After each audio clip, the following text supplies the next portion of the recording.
Hello there, Grumpy Old Fart here. I had some negative comments on one of my D&D videos. Actually, on several of my D&D videos, because I did this at the beginning. Alright, for those of you who didn't like that, there was two of them in specific, and they had some pretty mean comments. So, for those of you who for those two guys specifically,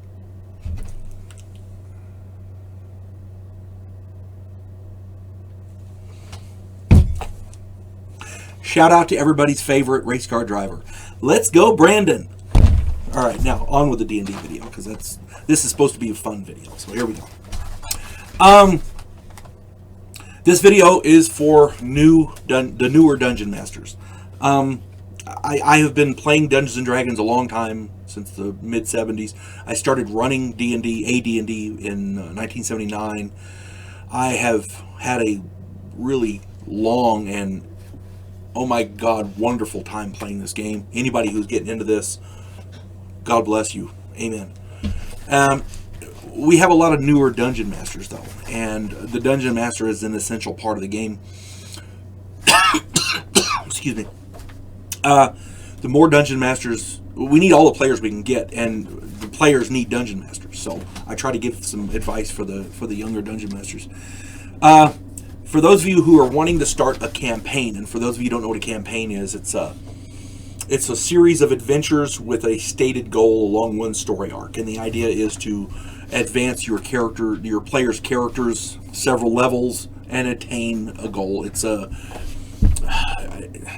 usually every Dungeon Master has his own world, no matter what world he's using. He has his own world,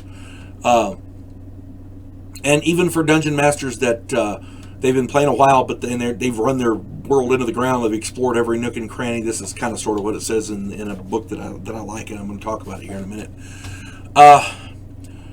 But if the players have explored every nook and cranny, you just want something new, you want to start a new world, here you go. I'm going to give some advice here. First thing, if you're not really sure how to begin, the first thing you want to do is check out the worlds that are already made. The world of Greyhawk, I played in that for years. Forgotten Realms is good. There's a lot of really good ones out there. Find one that you like and start with that. If you want to homebrew it, meaning if you want to make your own world, which I do, because I like the flavor of my homebrewed worlds. I ran a D&D campaign through 2 worlds. It lasted 13 years, and it was, oh my God, wonderful. Great players, had a lot of fun. The first thing, if you're just starting out, the first thing that I suggest that you do is start in a city or a rural area, someplace near a city. Get your little map set up with the denizens in that area. Run your players through a few small scenarios just to get them some gold and a few levels worth of experience, nothing major. This will also let your players develop a sense of camaraderie and teamwork. This will allow you to get to know your players' characters, because you can have the same player running different characters, and it's different characters. Okay? So whatever player character the person is running, the player is running, you have to get to know that to fit it into your world. This will allow you to do that. Let them explore some local ruins, retrieve a stolen necklace or some other item. Track down some petty thieves, whatever. Maybe raid the local evil temple. For loot or whatever. It didn't matter. Just something, anything, nothing major, just to get their feet wet. It builds teamwork. It gets the players used to what the other characters can do, and allows them a sense of camaraderie. In the meantime, while that's going on, while these small scenarios are being run, you should have several weeks to prepare your world for the campaign you wish to run. Make sure there's plenty for each character to do, and that their class and abilities will be useful. A player with nothing to do will lose interest. If your campaign doesn't have anything for the thief to do, he will lose interest. If a guy's running a really great barbarian, and it's all,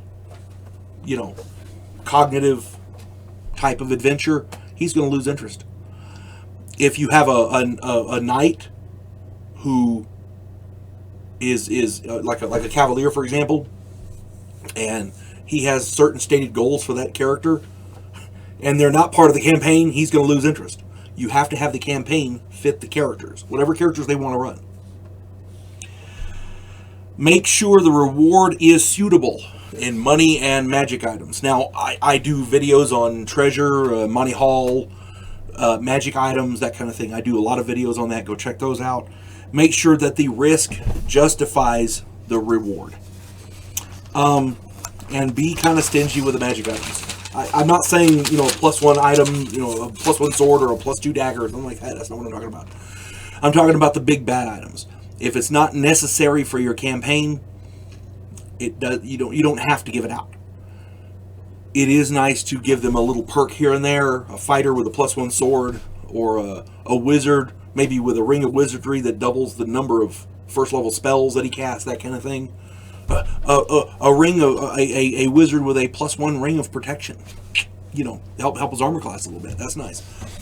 But the big bad items you want to restrict as much as possible, because they will unbalance your game. Check out my video on magic items. You'll see what I mean.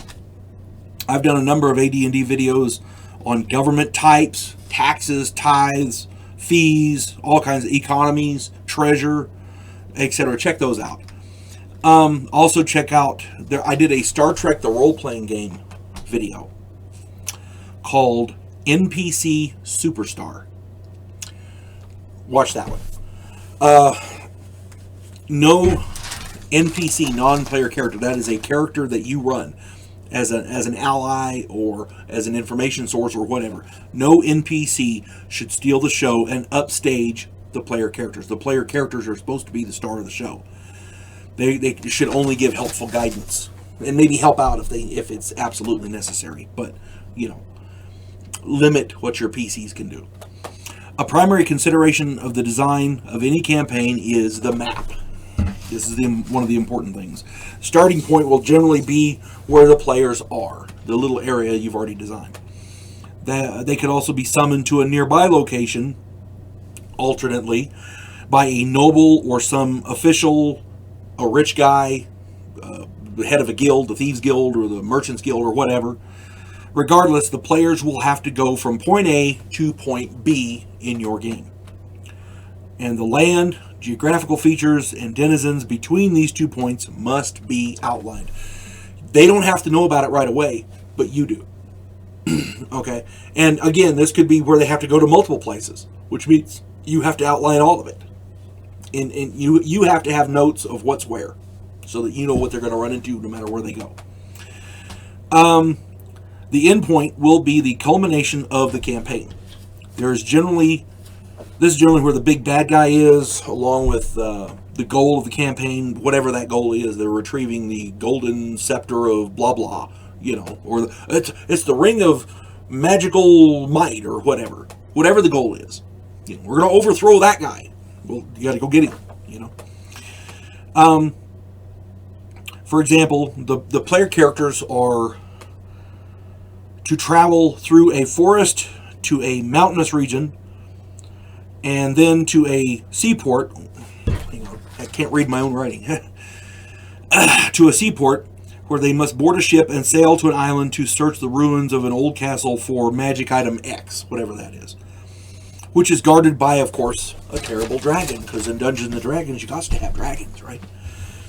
The forest could have bandits and other evil occupants to harry the group.